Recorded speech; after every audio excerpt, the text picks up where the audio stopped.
자, 만약에 운이 좋아서 성매수남이 빤스런을 해서 현장에서 안 잡혔어. 진짜 팬티만 입고 도망간 거야. 안녕하세요, 갓 변입니다.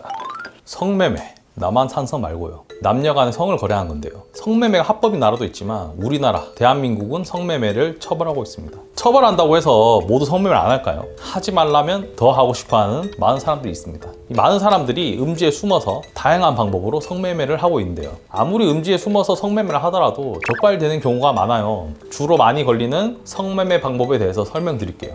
어떻게 하냐고요? 저한테 성매매로 잡혀서 도와달라고 찾아오는 고객님들이 많다 보니 통계가 쌓였어요.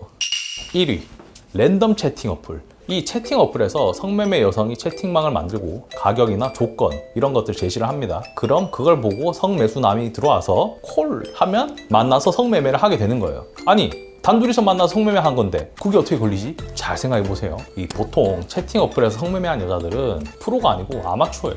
반듯하게 가게 차려서 장사하는 게 아니고 떠돌이 포장마차란 말이죠. 그러다 보니 얘네는 뭔가 전문적이지도 않고 허술하게 성매매를 하고 돈 벌려고 똑같은 방법으로 계속해요. 그러다 보면 꼬리가 밟히겠죠. 그럼 경찰이 수사가 들어갑니다. 그러면 성매매 여성이 바로 잡혀요. 그 다음 성매매 여성의 휴대폰을 압수를 하고 다 털어보겠죠. 그럼 거기에 연락을 주고받고 성매매를 했던 성매수남들의 정보도 다 나오겠죠.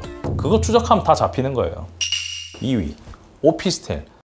보통 오피라고 부르는 성매매 업소인데요. 성매매 업자가 인터넷으로 광고하고 성매수남이 전화나 텔레그램 통해서 예약을 합니다. 그러면 업자가 성매매 장소인 오피스텔 호실을 성매수자에게 알려주고 성매수자가 거기로 가면 성매매 여성이 대기하고 있어요. 거기서 성매매를 하는 거죠. 오피스텔에서 성매매하는 방식이라 오피라고 불러요. 근데 이게 왜 쉽게 걸리냐? 성매매 업자 광고하잖아요. 그럼 성매수남만 보나요? 경찰들도 그거 다 봐요, 광고하는 거. 그러면 손님인 척하고 접근하기 쉽죠. 그렇게 손님인 척 쳐 들어가서 성매매 현장을 덮쳐버립니다. 그럼 성매매 여성과 성매수남은 현행범 체포되는 거죠. 이건 거의 빠져나갈 방법이 없어요. 바로 잡혔잖아. 그거 알몸으로 잡힌 거라니까. 자, 만약에 운이 좋아서 성매수남이 빤스런을 해서 현장에서 안 잡혔어. 진짜 팬티만 입고 도망간 거야. 그러면 살았다. 해피엔딩일까요? 안타깝게도 오피 성매매는 프로예요. 얘네는 전문으로 성매매 영업을 하는 거기 때문에 오피스텔 업소 사정이 있고 성매매 여성을 관리하는 실장이라는 직원들이 있어요. 불법이지만 어쨌든 사업체를 운영해야 하니 휴대폰이나 장부에 성매매 여성들과 손님인 성매수남의 개인정보도 관리하면서 파악하고 있단 말이죠. 성매수남 개인정보 관리 어떻게 하는지 알아요? 뭐 이런 식으로 적어놔요. 정보에 얼굴에 점이 있음, 피임 기구를 안 쓰려고 하는 진상임,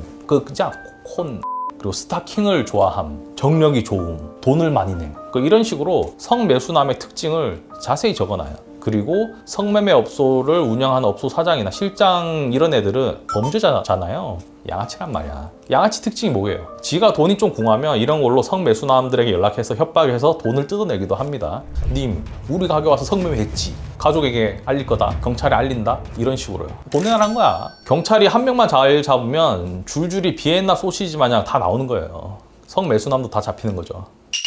마지막 세 번째, 안마방.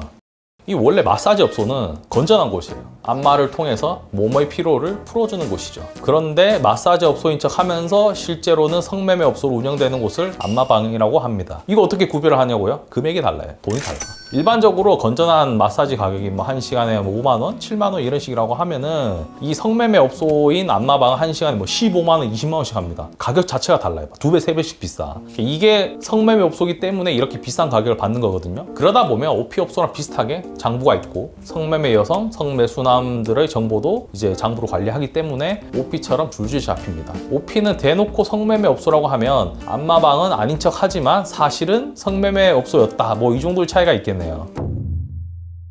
보통 이제 성매수 남자가 성매매로 잡혔을 때 초범인 경우에 처음 걸린 경우에는 교육조건부 기소유예를 받습니다. 이 존스쿨 교육이라고 해서 기소유예를 해주는 대신에 재범 방지 교육을 받게 하는 거예요. 이 교육을 받으면 한 번 봐주는 거죠. 두 번째로 걸렸다? 이때는 보통 벌금 나옵니다. 성범죄 전과자 되는 거예요. 성매매 업소에 방문했지만 성관계를 하지 않은 경우, 기본적으로 성매매로 유죄가 인정되려면 성관계가 있었어야 돼요. 성매매 업소를 방문했더라도 성관계를 못하고 나온 경우가 있거든요. 이때는 미수예요. 범행을 완료하지 못했다는 거지. 성매매 미수는 처벌을 안 합니다. 성매매 업소를 갔으나 성관계는 안 했음에도 업소가 적발돼서 장부가 털린 경우에 경찰이 장부에 적힌 연락처로 추적을 해서 피의자로 수사를 받게 되는 경우도 많이 있어요. 이런 경우에는 내가 업소를 간 것은 맞으나 실제로 성관계를 하지 않았다, 성매수를 하지 않았다 라는 점을 적극적으로 입증해내면 무혐의를 받을 수가 있는데 그걸 입증하기 정말 어렵거든요. 혹시 이런 상황에 처하신 분들은 꼭 변호사의 도움을 받으시길 권합니다. 오늘 영상 여기까지 하겠습니다. 이상 갓 변이었습니다.